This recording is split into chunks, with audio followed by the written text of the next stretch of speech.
Ahora vamos a hablar de la ley de Ohm.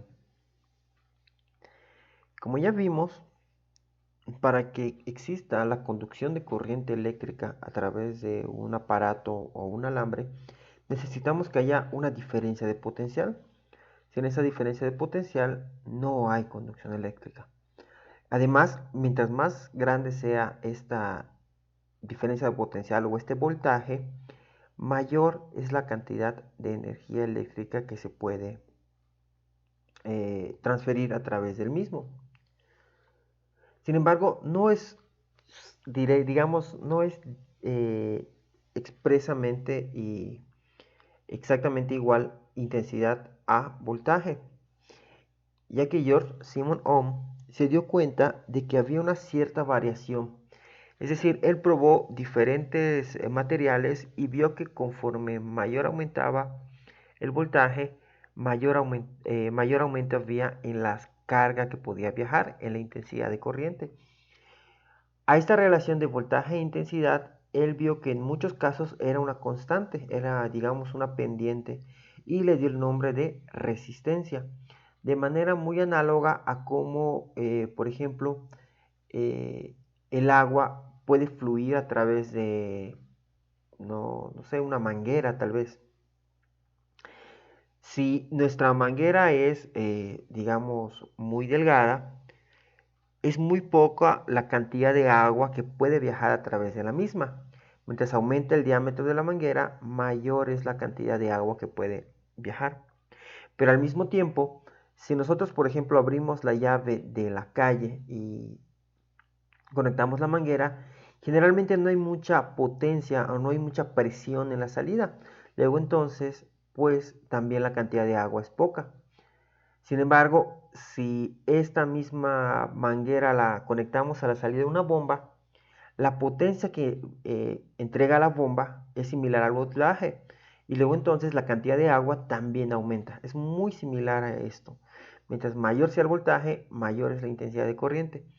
Pero también mientras mayor sea la resistencia, menor es la intensidad de corriente que puede viajar a través de ella. Esta resistencia en su honor se le da el símbolo omega y se le llama ohm a la unidad y es igual a un ohm es equivalente a la resistencia que digamos experimenta una carga de 1 amper que viaja a través de una diferencia de potencial de 1 volt.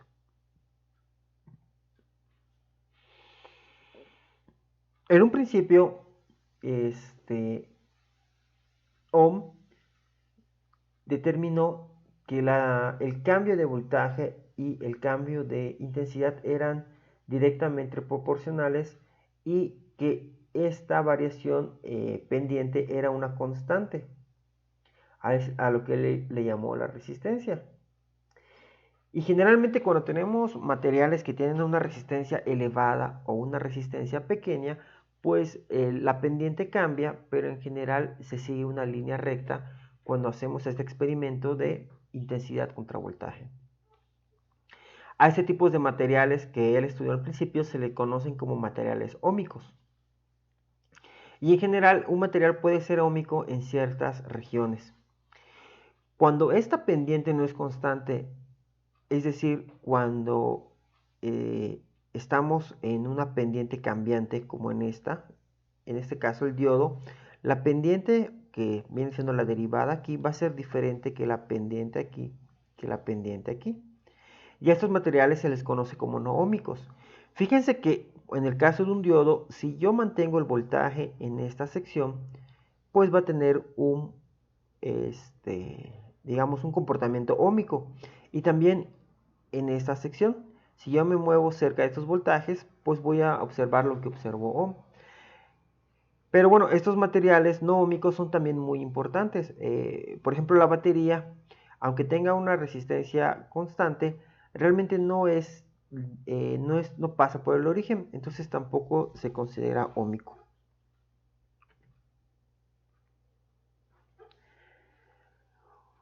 Como resumen, podemos decir que un voltaje se aplica a los extremos de un aparato o alambre. Es como en la casa cuando decimos que nuestra corriente eléctrica tiene un voltaje de 110 volts. Este voltaje es lo que se entrega desde el transformador de la calle. Sin este voltaje no podría existir el paso de la corriente, porque no hay un campo eléctrico, no hay una diferencia de potencial que obligue a las cargas a viajar. Este voltaje no depende del alambre o aparato, depende digamos, de la diferencia de potencial que se aplique en los extremos del aparato o el alambre. La resistencia, por su parte, es característico del aparato o alambre y dificulta el paso de las cargas a lo largo del mismo. Mientras que la intensidad de corriente o corriente representa a las cargas que viajan a lo largo del aparato o alambre. Su magnitud aumenta conforme aumenta el voltaje, son directamente proporcionales, pero su magnitud también disminuye conforme aumenta la resistencia.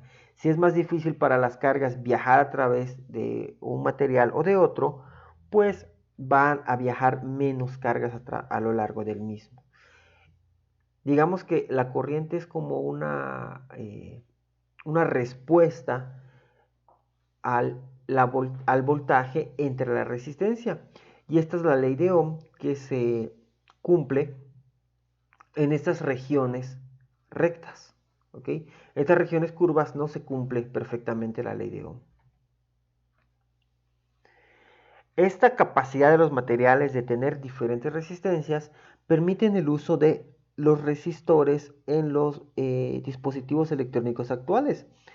Esos resistores realmente son, dispositivos electrónicos cuya resistencia puede variar desde unos pocos ohms hasta millones de ohms. Y por tanto pueden ayudar a hacer, digamos, diques que controlen la cantidad de corriente que pasa. Mientras más baja sea esta resistencia, más corriente puede pasar a lo largo del resistor. Pero si este resistor aumenta mucho su resistencia, pues la cantidad de corriente que puede viajar disminuye mucho. Entonces en los aparatos electrónicos se utiliza precisamente para controlar cuál es la corriente que va a pasar por cada región de las tarjetas de estos dispositivos electrónicos. En general, bueno, no vamos a ahondar mucho en ello, pero en general se clasifican de acuerdo a un código de colores, donde el primer color indica un dígito, ¿ok? Un segundo color indica el segundo dígito. Por ejemplo, aquí tenemos vamos a ver aquí tenemos un amarillo, entonces su primer dígito es 4.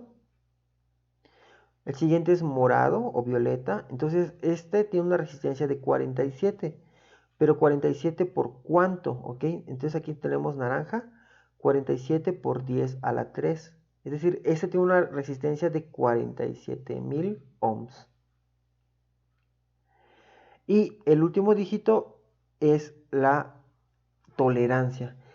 Este resistor trabaja con 47.000 ohms, pero tiene más o menos 5% de tolerancia en el valor de la resistencia. En el siguiente video vamos a hablar de resistividad y de propiedades de algunos de los resistores y les veo en el siguiente video. Muchas gracias por su atención.